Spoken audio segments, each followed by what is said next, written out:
Assalamualaikum warahmatullahi wabarakatuh.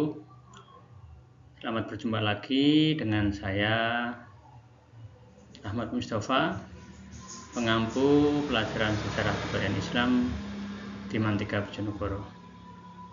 Hari ini saya akan menyampaikan materi di salah satu fase madrasah aliyah, yakni di fase E, yakni untuk kelas 10. Salah satu elemen dalam fase E untuk mata pelajaran sejarah kebudayaan Islam adalah dakwah periode Nabi Muhammad SAW, yang mana dari elemen tersebut ada sebuah CP, yakni peserta didik mampu menganalisis kebudayaan masyarakat Mekah dan Madinah sebelum Islam, sehingga tujuan pembelajarannya adalah menganalisis kebudayaan masyarakat Mekah sebelum Islam sebagai inspirasi berbuat positif seperti menepati janji, menghormati tamu, dan teguh pendirian. Sehingga materi yang saya sampaikan hari ini yaitu peradaban bangsa Arab, khususnya Mekah sebelum Islam.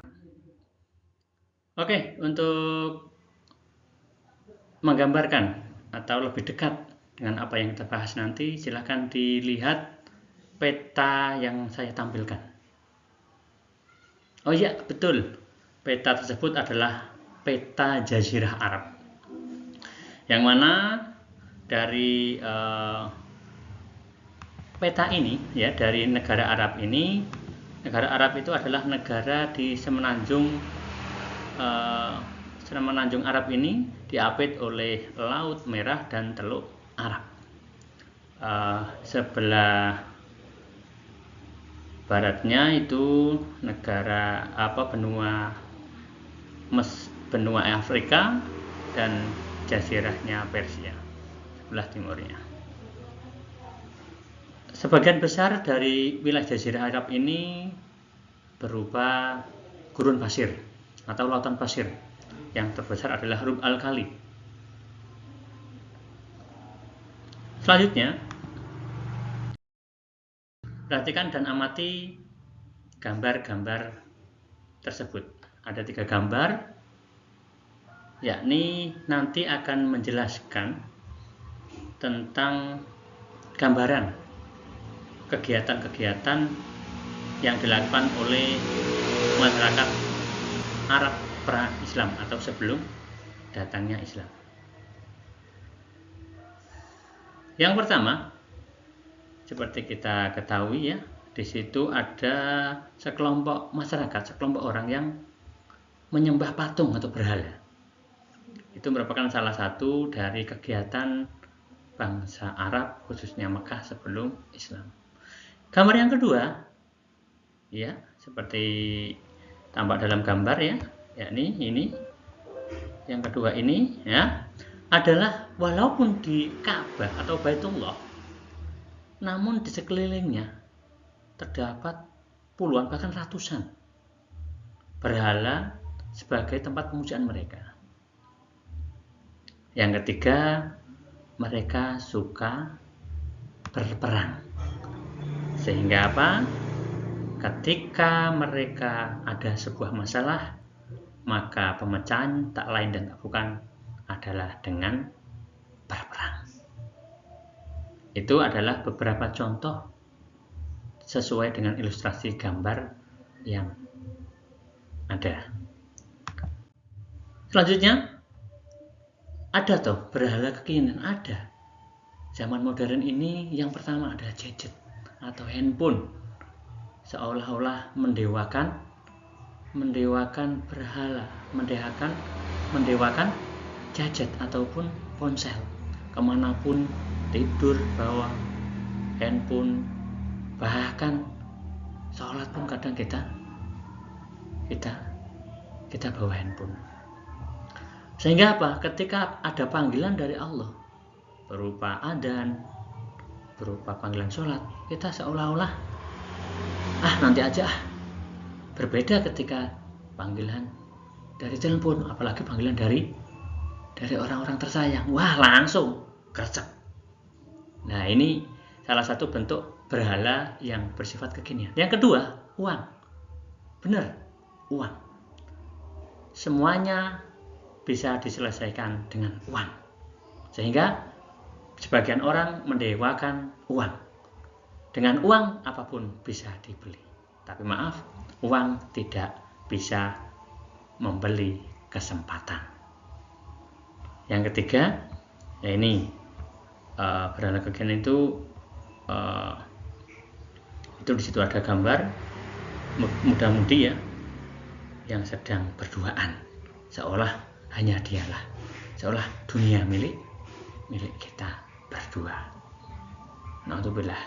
Ingat ya, dunia itu keras, tidak seindah yang kalian bayangkan, anak-anakku. Nah, jangan sampai ketiga perkara ini nanti menjadi berhala atau menjadi sesuatu yang kita dewa-dewakan. Selanjutnya, setelah kalian mengamati gambar tersebut, bagaimana pendapat kalian? Silahkan. Oke, betul.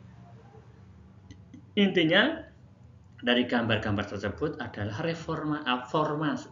transformasi dari apa itu istilah berhala atau dewa di akhir zaman ini. Betul. Selanjutnya, konsep materi yang akan kita bahas pada kesempatan kali ini yakni peradaban bangsa Arab atau Mekah khususnya sebelum Islam. Ada 3. Yang pertama yakni sistem perabadatan masyarakat Quraisy atau masyarakat Mekah atau masyarakat Arab, bangsa Arab sebelum datangnya Islam. Mereka sudah mempunyai agama, namun agamanya gimana? Nah, nanti akan kita bahas. Yang kedua, yakni keadaan sosial masyarakat Quraisy. Bagaimana cara mereka bersosialisasi? Bagaimana keadaan mereka dalam bermasyarakat? Bagaimana keadaan mereka berinteraksi antara satu dengan yang lain? Yang ketiga yang akan kita bahas konsep materinya hari ini yakni keadaan ekonomi masyarakat Quraisy. Yang mana keadaan ekonomi ini tak lain dan tak bukan tergantung dengan geografis suatu wilayah. Kita ketahui kebanyakan wilayah dari Arab itu gurun pasir. Yang subur itu hanya di yang dekat oase atau dekat sumber-sumber air. Sehingga kebanyakan nanti secara garis besar ekonomi masyarakat Quraisy atau Arab itu pertanian, karena melihat geografi yang tandus tidak subur sehingga mereka mengembangkan perdagangan. Mereka berdagang ke Syam atau ke negara-negara lain.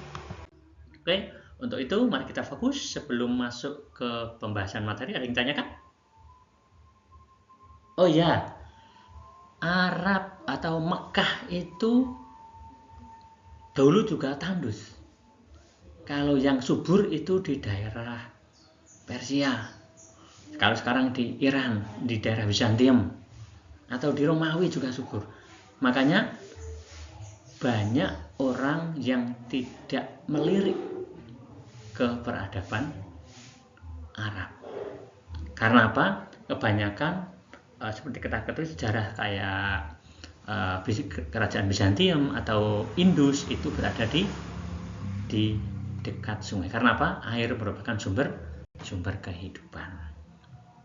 Selanjutnya kita bahas satu persatu dari konsep yang kita bahas. Yang pertama, sistem peribadatan bangsa Arab atau Mekah sebelum Islam.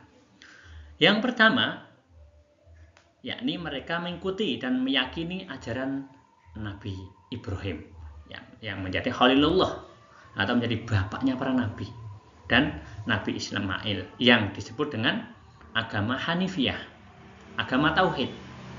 Hanif artinya benar dan lurus. Hanifah muslimah. Jadi Hanif itu agama yang lurus. Yang kedua, yakni menyembah berhala atau patung-patung yang mereka buat sendiri. Bisa dari batu, kayu, dari logam, bahkan ada yang dari tepung. Alhamdulillah ini. Karena memang mereka sedang mencari sesosok yang mampu mengayomi, sesosok yang dianggap lebih daripada yang lain. Yang ketiga, bangsa Arab sendiri mulai menyembah berhala ketika Ka'bah berada di kawasan kekuasaan Jurhum, yakni pasukan yang dipimpin oleh Amr bin Lu'ay al-Ghuzai dari keturunan Ghuza'ah datang ke Mekah. Mereka meletakkan berhala-berhala itu di sekitar Ka'bah. Selanjutnya, keadaan sosial masyarakat Quraisy sebelum Islam, yakni mereka tinggal nomaden. Artinya apa? Sering berpindah-pindah. Betul, berpindah-pindah dari satu ke tempat yang lain. Karena apa? Mereka menggembala ketika satu tempat yang ada rumput ataupun sumber air yang banyak, maka mereka menempati. Ketika tempat tersebut sudah habis rumputnya atau airnya, maka mereka berganti mencari daerah baru yang masih subur. Oke, yang kedua, mereka pemberani. Karena apa? Karena mereka terdesak oleh keadaan. Yang mana kalau dia tidak berani, maka dia akan tertindas. Sehingga ya, mereka suka berperang dengan yang lain. Jadi siapa yang kuat, dialah yang menang. Nah, ini yang ketiga, moral dan perilaku sangat rusak. Karena apa? Mereka suka berperang sehingga apa? Salah satunya ketika mereka memiliki anak perempuan, maka mereka malu. Karena apa? Anak perempuan dianggap kasta yang rendah, di bawah orang, tidak sekuat anak laki-laki, sehingga mereka terkenal dengan istilah jahiliyah. Lah, apa mereka jahiliyah banget? Tidak. Sebenarnya tidak. Hanya beberapa hal tersebut. Jahiliyah berasal dari kata al-jahl yang berarti kebodohan. Sehingga apa? Sebelum bangsa Arab mengenal Islam, mereka disebut dengan bangsa jahiliyah karena aktivitas mereka yang sering berbuat maksiat di mana-mana, menjadikan wanita sebagai hadiah perang. Yang ketiga, yakni keadaan ekonomi mereka, yakni sumber ekonomi utama adalah dari perdagangan dan bisnis. Karena apa? Kalau pertanian, mereka tanah yang tandus. Sehingga apa? Mereka lebih suka berdagang. Oke, yang kedua, konsep riba dalam masyarakat Arab jahiliyah. Nah, ini siapa yang mempunyai kapital atau mempunyai modal yang besar, maka dia akan semakin kaya. Konsep riba. Yang ketiga, pusat perdagangan yang terkenal yakni Pasar Ukas, Pasar Mizana, dan Dzul Majas. Nah, selain mereka melakukan perdagangan, mereka juga melakukan festival baca puisi. Nah, itu menjadi salah satu dari nilai peradaban yang dalam tanda petik tidak jahiliyah banget, ketika salah satu mereka suka berpuisi. Sehingga apa?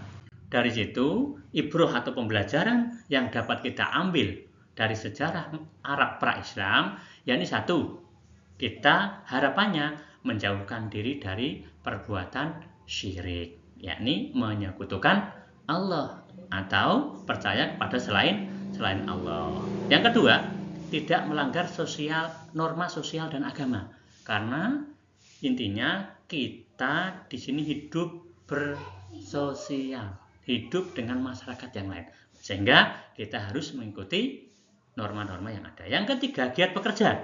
Sehingga apa? Untuk memenuhi kehidupan kita harus giat bekerja. Yang keempat, pengembangan intelektual sesuai norma agama. Yang kelima, Allah menciptakan manusia berbangsa-bangsa untuk bersuka-suka dan saling mengenal. Yang selanjutnya, kelima, toleransi antar pemeluk agama lain demi terciptanya kehidupan sosial yang damai, tentram, dan beradab. Yang terakhir, mengenal berbagai macam peradaban besar dunia yang muncul sebelum kedatangan Islam. Itu adalah ibroh atau pelajaran dari sejarah masyarakat pra-Islam.